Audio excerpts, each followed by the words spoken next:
నమస్తే. సినిమాలలో ఎన్నో జోనర్స్ ఉంటాయి. అది మాస్ కావచ్చు, లేదా యాక్షన్ కావచ్చు, లేదా గోస్ట్ కావచ్చు, లేదా హర్రర్ కావచ్చు. ఇలాంటి ఎన్నో రకాల జోనర్స్ ఉంటూ ఉంటాయి. అయితే వీటన్నిటికన్నా మించింది ఏది అంటే కామెడీ అని చెప్పుకోవాలి.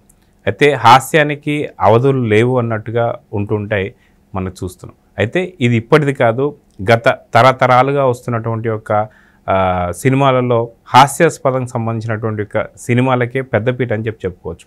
గతంలో మనం చూసుకుంటే జంధ్యాల గారు కావచ్చు, దాని తర్వాత ఈవివి సత్యనారాయణ గారు కావచ్చు, తర్వాత మారుతి గారు కావచ్చు, ఇప్పుడు అనిల్ రావుపూడి. కాకపోతే వీళ్ళందరికన్నా విభిన్నంగా మనం చూసుకుంటే ఇప్పుడున్నటువంటి ఒక పరిస్థితుల్లో అనిల్ రావుపూడి గారిది ఒక ప్రత్యేకమైన శైలి అని చెప్పుకోవాలి. ఎందుకు ఏంటి అనే దానిపై మనతో పాటు సీనియర్ జర్నలిస్ట్ హేమసుందర్ గారు ఉన్నారు.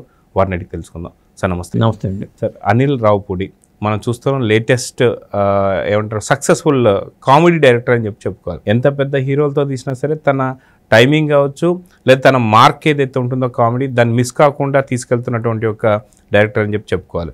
అదేవిధంగా చూసుకుంటే గతంలో మనం చూసాం జంధ్యాల గారు కావచ్చు, ఈవివి సత్యనారాయణ గారు కావచ్చు, అదేవిధంగా మనం మారుతి గారు కావచ్చు, వీళ్ళందరినీ చూస్తూ వస్తున్నాం.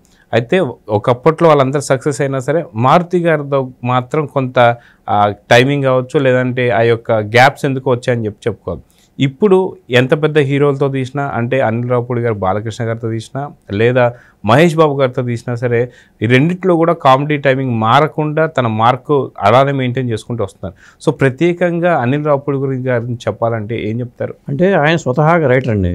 డైరెక్టర్ కాకముందు రైటింగ్ మీదే ఉన్నాడు ఆయన. సినిమా ఫీల్డ్ ఎలా ఉంటుందంటే ముందు గోస్ట్గా ఎంటర్ అవుతారండి. తెర వెనుక గోస్ట్గా ఎంటర్ అయ్యి చాలా కాలం సఫర్ అవుతారు. అక్కడ సరైన రెమ్యునరేషన్ ఉండవు, స్ట్రగుల్ అవుతారు. అట్లా కొద్ది స్టెప్ బై స్టెప్ ముందుకు వస్తూ ఉంటారు. ఆ తర్వాత రైటింగ్ డిపార్ట్మెంట్లో సెటిల్ అవుతారు. అక్కడ రాస్తారు. రాసిన తర్వాత అరే నా క్రెడిట్ అంతా ఈయన కొట్టేస్తున్నాడు అనే ఫీలింగ్ కూడా ఉంటుంది. ఒక డైరెక్టర్కి వీళ్ళు రాస్తున్నప్పుడు కూడా నా క్రెడిట్ అంతా ఈయన కొట్టేస్తున్నాడు అనే ఫీలింగ్ లోపల ఉంటుంది. నేను ముందుకెళ్ళాలని తపన ఉంటుంది కదా, ఎంత వచ్చినాక నేను ముందుకెళ్ళాలని తపన ఉంటుంది. ఇప్పుడు అట్లా ఫీల్ అయిన సందర్భాలు అనిల్ రావుపూడి జీవితంలో కూడా ఉన్నాయి. అనిల్ రావుపూడి జీవితంలోనే కాదు, చాలామంది ఉన్నారు ఇట్లా ఇండస్ట్రీలో. ఎందుకంటే అనిల్ రావుపూడి వాడు సక్సెస్ అయ్యాడు. సక్సెస్ అవ్వడానికి ప్రధాన కారణం ఏంటంటే ఆయనలో ఉన్న రైటింగ్ స్కిల్. నేను గమనించింది ఏంటంటే రైటింగ్ స్కిల్, కామెడీని టైమింగ్ని పట్టుకోవటం, దాన్ని రాబట్టుకోవటం, నటుల నుంచి రాబట్టుకోవటం, అవి చక్కగా ఉన్నాయి అతనిలో.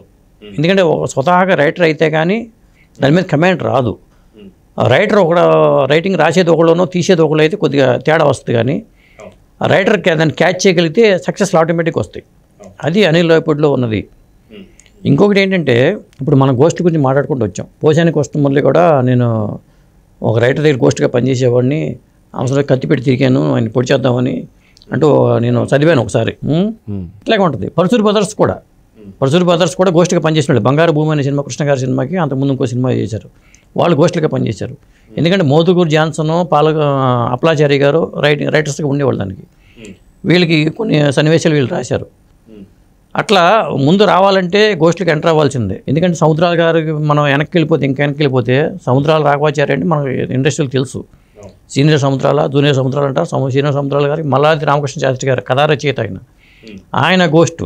మల్లాది గారి పాటలు అన్ని సముద్రాల పేరుతో వచ్చేవి.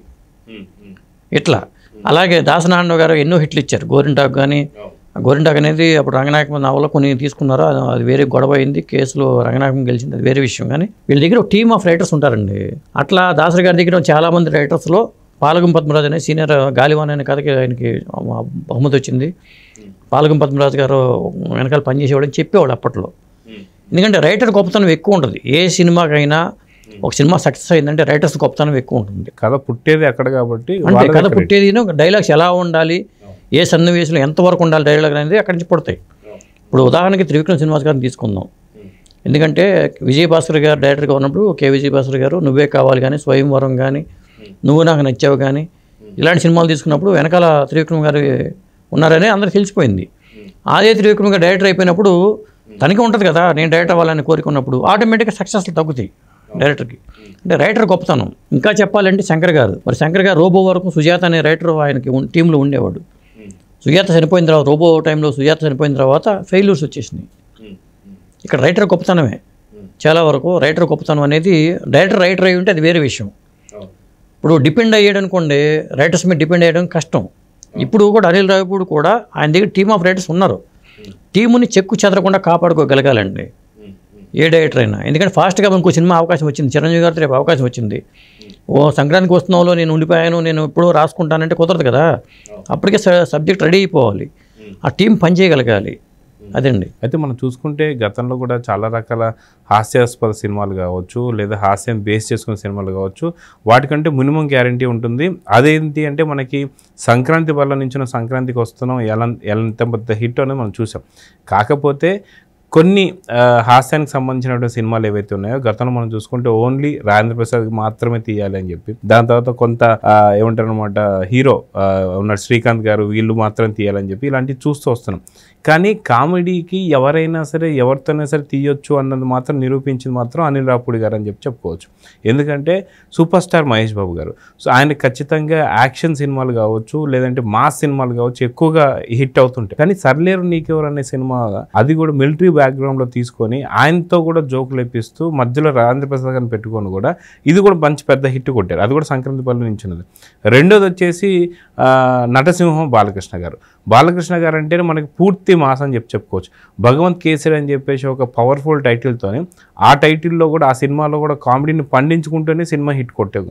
సో అనిల్ రావుపూడి గారు వీళ్ళందరినీ అంటే అంత పెద్ద స్థాయి హీరోలతో పాటు ఇప్పుడు ఉన్నటువంటి ఒక మెగా పిల్లర్స్ అన్నట్టు నలుగురు హీరోలలో వెంకటేష్ గారితో కూడా కామెడీ చేయించడం, బాలకృష్ణ గారితో కామెడీ చేయించడం, ఇవన్నీ చూస్తూ వస్తున్నాం. సో అనిల్ రావుపూడి గారిలో ఉన్న టాలెంట్ ఏంటి అంటే ఏం చెప్తారు? ఆయన రిలాక్స్డ్గా సినిమాలు చేస్తాడండి. ఎక్కడ నాకు శాతం టెన్షన్ పడినట్టుగా అనిపించట్లా. చాలా రిలాక్స్డ్గా, చాలా ఫాస్ట్గా, పూర్తి క్లారిటీతో సినిమా చేస్తున్నాడు. ఎందుకంటే మనకి సంక్రాంతికి వస్తున్న సినిమా నేను పాడతా అంటూ వెంకటేష్ వెంటపడటం కానీ, దాన్ని కూడా ఆయన స్కూప్స్ లాగా పెట్టుకోవడం కానీ, ఆయన యాక్టింగ్ చేయడం కానీ, స్టేజ్ల మీద పాటలకు డ్యాన్సులు చేయడం కానీ, ఇంత రిలాక్స్డ్గా ఉన్న డైరెక్టర్ ఎవరు కనపడలేదు నాకు. ఒక సినిమా చేస్తుంటే టెన్షన్ పడతాడు డైరెక్టరు, ఆ టెన్షన్ ఆయనలో లేదు. ఇప్పుడు అనిల్ రావిపూడి గారి ప్లేస్లో నిజంగా చెప్పాలంటే శ్రీను వైట్ల గారు ఉండాలి. ఎందుకంటే రెడీ ఇలాంటి సినిమాలన్నీ కూడా బ్రహ్మాండమైన కామెడీ పండింది. కానీ ఆయన వెనక్కి వెళ్ళిపోయారు. నేను అనుకోవడం ఏంటంటే ఆ టీంని కాపాడుకోగలగాలండి. టీంని కాపాడుకోలేకపోతే డిస్టర్బ్ అవుతారు. టీం నుంచి ఆ సబ్జెక్ట్ రాబట్టుకోవటం. ఇప్పుడు నీకు బుల్లిరాజుతో నేను ఈ సీన్స్ రాయించాను, ఈ సీన్స్ని ఇంతవరకు చేయించాలి ఇట్లా అనుకోవటం. కథలో ఎక్కడ ఆ రైమింగు, ఆ టైమింగు అది పట్టుకుని దాన్ని రాబట్టుకోవడం, ఏ మేరకు ఉండాలో సినిమాలో ఆ మేరకు మాత్రం అది పెట్టడం అనేది ఆ నేర్పు మాత్రం అనిల్ రావిపూడిలో ఉంది. ఎందుకంటే అంత సక్సెస్ రావడానికి ప్రధాన కారణం అదే. అలాగే సుకుమార్ రైటింగ్ తీసుకున్నా కానీ సుకుమార్ గారు మరి అంత సక్సెస్లు రావడానికి, అంత పెద్ద హిట్లు రావడానికి ఆ టీం వర్క్ ఎప్పుడు కూడా నా గొప్పతనమే అనుకుంటే మళ్ళీ ఇబ్బంది. ఈ టీంలో వాళ్ళు నేను ముందుకెళ్ళిపోవాలనుకుంటున్నా కూడా కొంత ఇబ్బందే. నేను టాలెంట్ ఉన్నా కూడా ముందుకెళ్ళాలనుకోవడం తప్పేం కాదు. కానీ దాన్ని రీప్లేస్ చేసుకోగలగాలి. ఒకటి వ్యక్తి మనం బయటికి వెళ్ళిపోయినా రీప్లేస్ చేసుకోగలగాలి. ఇప్పుడు శ్రీనివాట్ల దగ్గర టీంలోంచి ఎవరో ఒకరు తప్పుకుని ఉంటారు బహుశా. ఇప్పుడు ఫెయిల్యూర్స్ వచ్చినాయి అంటే కారణం అదే అనుకోవాలి. ఇప్పుడు విజయభాస్కర్ గారు, త్రివిక్రమ గారు లేకుండా విజయభాస్కర్ గారికి సక్సెస్లు వచ్చినవి తక్కువ ఉన్నాయి, లేవు కదా.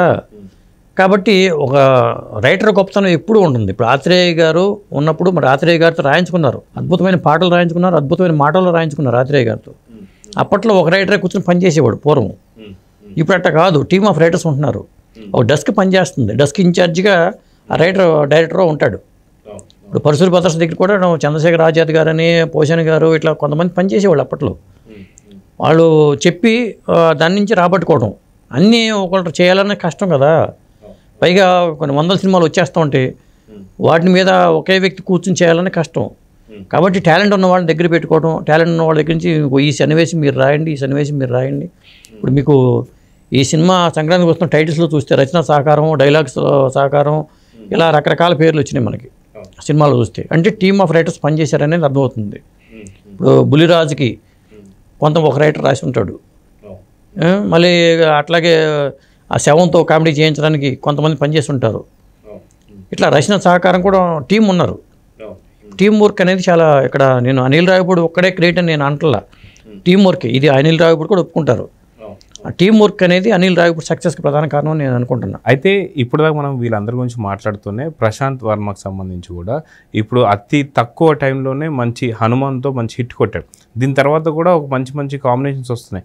కానీ ఇలాంటి పరిస్థితుల్లో సరిగ్గా టీంకి ఇప్పటికీ ఆపర్చునిటీస్ ఇచ్చేయడం కానీ ఇవన్నీ మనం చూస్తూ వస్తున్నాం. సో ఇలాగా చేయడం వల్ల సక్సెస్ఫుల్ పొందుతారా లేదా అంటే ఏం చెప్తారు? అంటే అన్ని పనులు ఒకటే చేయలేరు కదండి. ప్రశాంత్ వర్మకి చాలా అవకాశాలు వచ్చేసినాయి హిట్ వచ్చేసరికి. ఇప్పుడు సుకుమార్ సానా బుచ్చిబాబుకి శిష్యు బృందంలోంచి కొంతమంది వచ్చేసారు. రేపు సుకుమార్ దగ్గర వీరా పనిచేస్తాడు, ఈనాళ్ళు ఇన్ఛార్జ్కి పనిచేసిన వీరాలో టాలెంట్ ఉంది, రేపు అతను డైరెక్టర్ అయిపోవచ్చు. ఇప్పుడు పుష్ప 3కి కూడా అతను రాయొచ్చు, చాలా తెర వెనుక వర్క్ చేశాడు అతను. ఇట్లా చాలామంది ఉన్నారు. అట్లాగే ఇప్పుడు ప్రశాంత్ వర్మ తీసుకుంటే మరి హనుమాన్ వచ్చి చాలా కాలం అయింది, ఇప్పుడు దాకా అసలు ఏ ప్రాజెక్టు ఏంటి అనేది కూడా క్లారిటీ లేదు. ఒక్కొక్కసారి వర్క్స్ పెట్టి సక్సెస్ వచ్చినప్పుడు తను జీర్ణించుకోగలలేరు. అక్కడే మన నిబ్రంగా ఉండాలి, స్థితప్రజ్ఞత ఉండాలి డైరెక్టర్కైనా రైటర్స్కైనా. అక్కడ మనం ఏంటంటే కడుపు నిండిపోయింది కదా రిలాక్స్ అయిపోతాం అనుకుంటే మనం పూరి జగన్నాథ్ కదా లాగా రిలాక్స్ అయిపోవాల్సి వస్తుంది. ఎప్పుడైనా సక్సెస్ల మీద వచ్చేసినప్పుడు డబ్బు వచ్చి పడిపోయినప్పుడు రిలాక్స్ అవ్వకూడదు కూడా. రాజమౌళి గారి లాగా ఆ సక్సెస్ వచ్చినా దాన్ని ఎత్తికెక్కించుకోకుండా ఇట్లా ఉంటూ ఇప్పుడు ఆయన వరుస పెట్టి 8 హిట్లు వచ్చినాయి అనిల్ రావిపూడికి. అయినా కానీ ఆ టెన్షన్ లేదు, ఇది హరిబరికి ఏం లేదు, చాలా రిలాక్స్డ్గా పనిచేసుకుంటున్నాడు. మరి ఇంత చిన్న వయసులోనే అంత రకం నటుడిగా టాలెంట్ ఉంది, రైటర్గా టాలెంట్ ఉంది, డైరెక్టర్గా నిరూపించుకుంటున్నాడు, ఒక పక్క స్కిట్స్ చేస్తున్నాడు. అంటే మల్టీ టాలెంటెడ్ అనేది అర్థమైపోతుంది. కాబట్టి మనకి డబ్బులు వచ్చి పడిపోతున్నాయి, ఇక మనం ఆస్తులు కొనుక్కుందాము, దాని మీద కాన్సన్ట్రేషన్ తగ్గించేద్దాం అనుకుని రిలాక్స్ అయిపోతే మళ్ళీ మన ఫెయిల్యూర్స్ వస్తాయి, మళ్ళీ వెనక్కి వెళ్ళిపోవాల్సి వస్తుంది, back to the pavilion. So చూద్దాం సార్. ఖచ్చితంగా అందరిలో చూసుకుంటే ఒక టీంని ఎలా కాపాడుకుంటూ వస్తూ ప్లస్ అదేవిధంగా మంచి సక్సెస్లు కొడుతున్నటువంటి ఒక అనిల్ రావిపూడి మాత్రం మిగతా డైరెక్టర్లతో కొంచెం విభిన్నంగానే కనిపిస్తుంది. సో చూద్దాం, ఇంకా రానున్నటువంటి ఒక భవిష్యత్తులో మంచి మంచి హిట్లు కొట్టాలని చెప్పేసి అయితే కోరుకుందాం. నమస్తే.